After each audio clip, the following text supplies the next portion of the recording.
Please share it to all your contact.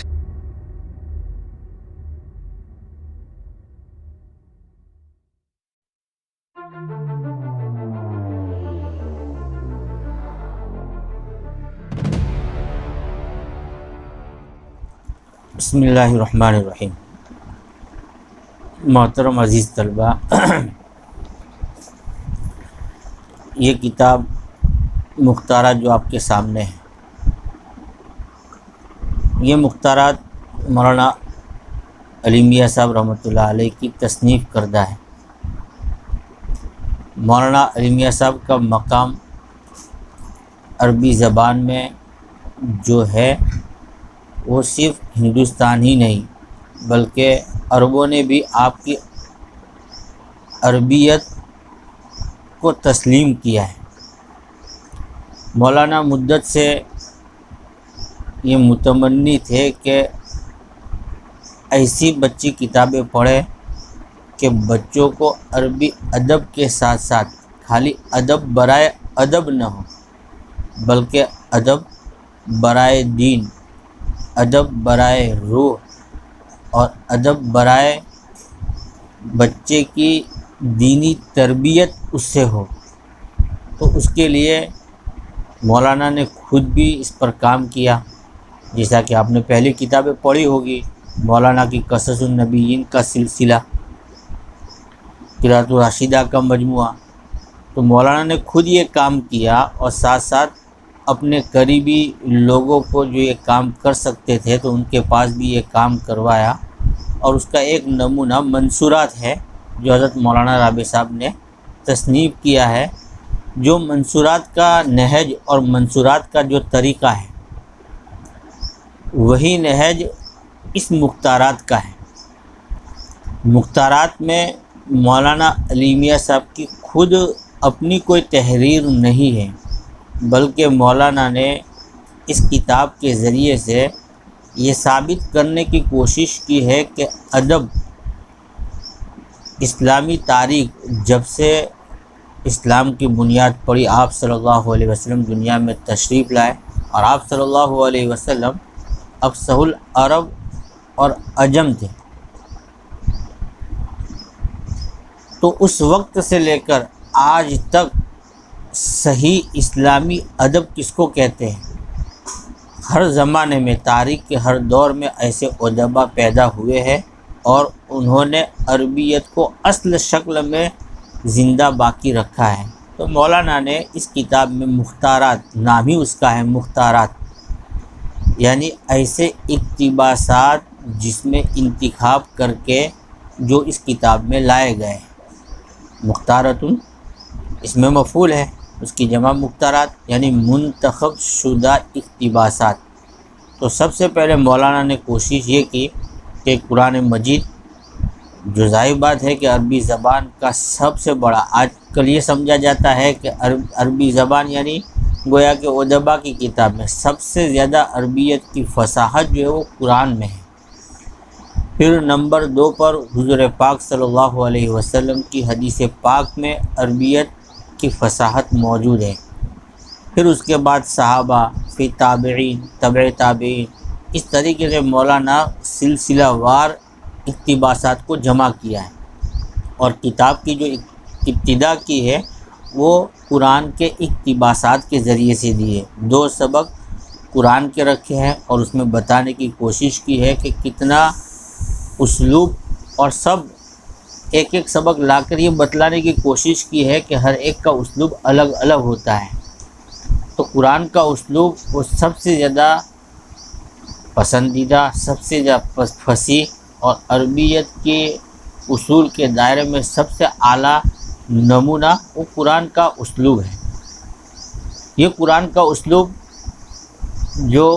جس کو کہا جاتا ہے سہل ممتنع، یعنی ایسا اسلوب کہ جو پڑھنے والا پڑھے تو یہ سمجھ لے کہ یہ تو اسلوب بہت آسان ہے، اس کو تو میں بھی اچھی طرح اس کی نقالی کر سکتا ہوں اور ایسا میں بھی لکھ سکتا ہوں، لیکن یہ اسلوب آسان نہیں ہوتا ہے، ممتنع یعنی یہ مشکل ہوتا ہے، اس کو حاصل کرنا آسان نہیں ہے۔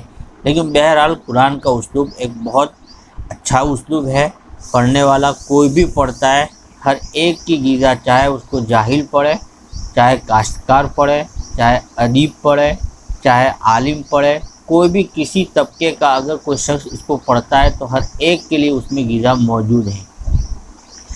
تو مولانا نے پہلا جو سبق قائم کیا ہے عباد الرحمن کے نام سے سبق قائم کیا ہے۔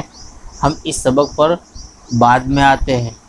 پہلے جو مقدمہ ہے، عموماً اس کتاب کا مقدمہ کوئی پڑھاتا نہیں ہے۔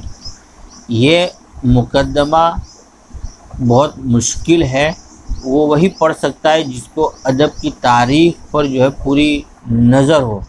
لیکن یہ مقدمہ اگر کوئی پڑھ لیتا ہے، اگر جس کو کوئی موقع ملتا ہے کسی کے پاس، وہ آسانی کے ساتھ اس کے سامنے پڑھ لیتا ہے، تو اتنا تو یقین ہے کہ اس مقدمے کو پڑھنے کے بعد پڑھنے والے کو عربی ادب کیا چیز ہے، اور عربی جس کو آج کہتے ہیں کہ قدیم اور جدید عربی، یہ ایک گویا کہ مغربی لوگوں نے اس کو ایک ایجاد کیا ہے اور عربی کو کند کرنے کی کوشش کی ہے۔ حالانکہ یہ قدیم اور جدید عربی یہ فلسفہ صحیح نہیں ہے۔ تو پوری تاریخ مولانا نے مقدمے میں سمجھائی ہے، اور ادب کیا چیز ہے، روحانی ادب کیا ہے، سرسری ادب کیا ہے، تقلیدی ادب کیا ہے، یہ پوری چیز مولانا نے سمجھائی ہے۔ اس کا ابھی وقت نہیں ہے، لیکن ہم کتاب شروع کرتے ہیں انشاءاللہ۔ ہم تھوڑا تھوڑا کر کے جو ہے، جو ہمارے پاس وقت ہے اس وقت کو سامنے رکھتے ہوئے ہم تھوڑا تھوڑا بھی ترتیب اس کتاب کو شروع کریں گے، اور انشاءاللہ فائدہ اٹھانے والے اس سے فائدہ اٹھائیں گے۔ تو آج کا سبق جو ہے وہ ہمارا عباد الرحمن ہے۔ رحمان کے بندے، عبدن کی جمع عباد ہیں، معلوم ہے آپ کو۔ تو رحمان کے بندے، تو ان کے اوصاف کیا ہوتے ہیں، تو ایک مختصر اقتباس میں رحمان کے پورے صفات کو اللہ تبارک و تعالیٰ نے بیان کر دیا ہے۔ تو سبق کا ہم آغاز کرتے ہیں بسم اللہ الرحمن الرحیم۔ قرآن مجید کی پہلی آیت، تبارک الذی جعل فی السماء بروجا وجعل فیہا سراجا وقمرا منیرا۔ قرآن مجید آیت ہے، اعراب واضح ہے، اس لیے اعراب پر اس آیتوں میں زور دینے کی ضرورت نہیں ہے۔ تبارک مفعلت، بارک تبارک یتبارک تبارکن، برج کی جمع بروج، اصل میں بروج کہتے ہیں گنبد، لیکن یہاں پر یعنی ستاروں کے محور، یعنی جہاں ستارے رہتے ہیں۔ سراج کی جمع سورج، قمر کی جمع اقمار چاند، منیر معنی روشن، انار ینیر انارتن معنی روشن کرنا۔ بابرکت ہے وہ ذات جس نے آسمان میں برج بنائے، وجعل فیہا سراجا، اور اس میں سورج اور روشن چاند بنائے۔ تو ایسا معلوم ہوتا ہے اس آیت سے کہ گویا کہ یہ ستارے جتنے ہیں وہ کسی جگہ پر فیٹ ہیں، فیہا اس میں۔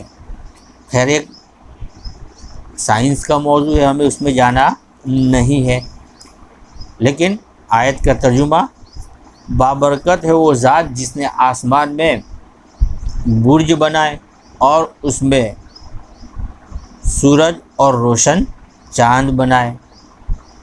وَهُوَ الَّذِي جَعَلَ اللَّيْلَ وَالنَّهَارَ خِلْفَةً لِمَنْ أَرَادَ أَن يَذَّكَّرَ أَوْ أَرَادَ شُكُورًا۔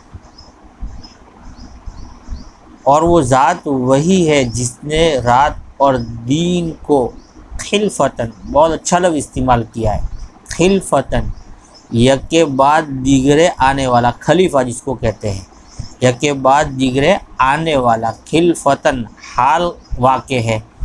اور وہی ذات ہے جس نے رات اور دن کو یکے بعد دیگرے آنے والا بنایا ان لوگوں کے لیے جو چاہتے ہیں کہ اللہ کو یاد کرے یا اللہ کا شکر کرنے کا ارادہ کرے۔ یعنی گویا کہ اللہ کی نعمت ہے کہ اللہ تعالیٰ نے چاند اور سورج کو یعنی گویا کہ یکے بعد ایک حالت میں نہیں بنایا۔ اگر انسان چاند اور سورج ایک حالت میں رہتے تو انسان کے دنیاوی مسائل بہت سے متاثر ہو سکتے تھے، رات اور دن کا قیام وجود میں نہ آتا۔ رات آتی ہے تو آدمی سوتا ہے، دن ہے تو آدمی کماتا ہے، کام کاج کرتا ہے، تو یہ انسان کے لیے ایک بہت بڑی نعمت ہے۔ بہرحال اس کو بیان کرنے کے بعد اب یہاں سے رحمان کی جو صفتیں تھی اس کو بیان کرنا شروع کیا۔ وَعِبَادُ الرَّحْمَنِ الَّذِينَ يَمْشُونَ عَلَى الْأَرْضِ هَوْنًا، مشا یمشی مشین چلنا، ہانا یہون ہونن کے معنی ہلکا ہونا، یہ لفظ استعمال ہوتا ہے ذلیل ہونے کے معنی میں، اور ذلیل وہ ہوتا ہے جو ہلکا ہو جاتا ہے، کسی کی نظر میں کوئی عزت رہتی نہیں، وہ ذلیل ہو جاتا ہے۔ تو یہ ہون کی تعبیر بہت اچھی استعمال کی ہے۔ رحمان کے بندے وہ ہے جو زمین پر چلتے ہیں تواضع کے ساتھ۔ یہاں ہون کا اگر مفہوم نکالیں گے تو تواضع کے ساتھ، خود مشا کا لفظ آتا ہے آدمی سکون اور وقار، ایک عورت چلتی ہے، عورت کے لیے اصلاً استعمال ہوتا ہے یہ لفظ چلنا، اسی لیے حضرت شعیب علیہ السلام کی دو بیٹیوں کے متعلق جو لفظ آیا ہے کہ وہ بکریاں چرانے جا رہی تھی، تو وہاں پر جو ہے لفظ استعمال مشا ہوا ہے، یعنی عورت کی چال میں اکھڑ پن اور تکبر جیسا مزاج نہیں تھی، وہ دب کے چلتی ہے، دبک کے چلتی ہے۔ تو گویا کہ رحمان کے بندے وہ ہے جو زمین پر تواضع کے ساتھ چلتے ہیں۔ وَإِذَا خَاطَبَهُمُ الْجَاهِلُونَ قَالُوا سَلَامًا، اور جب جاہل لوگ ان سے مخاطب ہوتے ہیں تو وہ کہتے ہیں سلام، یعنی گویا کہ جاہلوں سے الجھتے نہیں ہے، ہر کسی کا جواب دیتے نہیں ہے۔ شریف اور رحمان کے بندوں کی صفت ہے کہ وہ ہر کسی سے بھیڑتے نہیں ہے، ہر کسی کا جواب نہیں دیتے ہیں، بلکہ ایسے لوگ دنیا ہے، دنیا میں ہر طرح کے لوگوں سے واسطہ پڑے گا، لیکن واقع میں رحمان کے بندے وہ ہوتے جو تواضع کے ساتھ چلتے ہیں، اور ان کے ساتھ ایسے لوگ اگر واسطہ ان کا پڑتا ہے جو بے تکے، بے ڈھنگا پن، بات میں سلیقہ نہیں ہوتا ہے، بات کرنے کا طریقہ نہیں ہوتا ہے، تو وہ ان کو سلام کہتے ہوئے مخاطب کرتے، یعنی گویا کہ ان سے بھیڑتے لڑتے نہیں ہیں۔ والذین یبیتون لربہم سجدا وقیاما، بات یبیتو بیتوتتن یعنی رات گزارنا، دین میں کام کرتے ہیں، چلتے ہیں تو چلنے میں تکبر اتراہٹ نہیں ہوتی ہے، اور جب اللہ کے رب کی عبادت میں لگتے ہیں اور رات گزارتے تو راتوں کی کیفیت کیا ہوتی ہے۔ اور رحمان کے بندے وہ ہے جو اپنے رب کے سامنے سجدے اور قیام کی حالت میں رات گزارتے ہیں، یعنی گویا کہ رات یہ لوگ زندہ کرنے والے اور رات کو عبادت اور تہجد میں گزارنے والے ہوتے ہیں۔ اتنا کرنے کے بعد ان کو اپنے نفس پر اعتماد نہیں کہ ہم تو اتنا اچھے ہیں، متواضع ہیں، با اخلاق ہے، اور گویا کہ ہم تو عبادت گزار ہے، یہ ان کے مزاج میں نہیں ہوتا ہے، بلکہ یہ کرنے کے بعد ڈرتے ہیں۔ والذین یقولون ربنا اصرف عنا عذاب جہنم ان عذابها کان غراما، اور وہ لوگ ہیں جو کہتے ہیں کہ اے ہمارے رب، صرف عنا، صرف یصرف، صرف مانے ہٹانا، تو ہم سے جہنم کے عذاب کو دور فرما، ان عذابها کان غراما، غرام کا لفظ جو ہے وہ بہت اچھا ہے، یہاں پر غرام یعنی اس لیے بولا جاتا ہے لی غرام شدید، مجھے اس سے بڑی محبت ہے۔ محبت کیسی انسان کے دل میں چپک جاتی ہے، جب انسان کو کسی سے عقیدت ہو جاتی ہے تو کیسی چپک جاتی ہے، تو گویا کہ ویسا ہی جہنم کا عذاب چپکنے والا ہے، یعنی اس کا عذاب یقیناً آنے والا ہے، اس کا عذاب یقیناً لاحق ہونے والا ہے۔ اب لفظی ترجمہ کرو گے تو یوں کرو گے، اور وہ بندے وہ ہے جو کہتے ہیں اے ہمارے رب، تو ہم سے جہنم کے عذاب کو پھیر دے، بے شک جہنم کا عذاب لاحق ہونے والا ہے، ہم کو لگ کر رہے گا، ہم کو پہنچ کر رہے گا۔ تو گویا کہ غرام کا لفظ یہاں بہت بہترین استعمال ہوا ہے۔ پھر ساتھ ساتھ میں انہا ساعت مستقرا و مقاما، ساء یسوء سوء مانے برا ہونا، اور وہ جہنم، ساعت کا مرجع جا رہا ہے جہنم کی طرف، اور وہ جہنم کیا ہی بری جگہ ہے مستقر یعنی گویا کہ وہاں ہمیشہ رہنا ہو تب بھی بری جگہ، مقام عارضی ٹھہرنے کو کہتے ہیں، یعنی ہمیشہ رہنے کے اعتبار سے بھی وہ بری ہے اور عارضی رہنے کے اعتبار سے بھی بری، یعنی ہر اعتبار سے جہنم کا قیام اگر تھوڑی دیر کے لیے بھی جانا ہو اور تھوڑی دیر کے لیے بھی انسان جہنم میں پہنچ گیا تو یہ اس کے لیے بہت برا ٹھکانہ ہے۔ تو یہ جہنم کیا ہی بری ہے ہمیشہ رہنے کے اعتبار سے اور عارضی قیام کے اعتبار سے۔ مزید اور صفات بیان کر رہے ہیں، والذین اذا انفقوا لم یسرفوا ولم یقتروا وکان بین ذلک قواما۔ اسرف یسرف اسرافن، اسراف کرنا، قطر یقتر قطرن کے معنی بخل کرنا، اور بخل کرنا جس کو ہم کہتے ہیں اردو میں، قرآن میں دوسری جگہ پر بھی آیا وکان الانسان قطورا، اور انسان مکھی چوس ہے۔ تو قطر کے معنی صحیح اس کا جو ہم اردو میں اس کا ترجمہ کریں گے تو مکھی چوس۔ اور رحمان کے بندے وہ ہے جب وہ خرچ کرتے ہیں تو وہ نہ اسراف کرتے ہیں اور نہ بخل کرتے ہیں۔ وکان بین ذالک قواما لفظی ترجمہ، اور وہ اس کے درمیان کھڑے رہتے ہیں، یعنی وہ اعتدال سے چلتے ہیں، نہ ان کی زندگی میں اسراف ہوتا ہے نہ ان کی زندگی میں بخل ہوتا ہے۔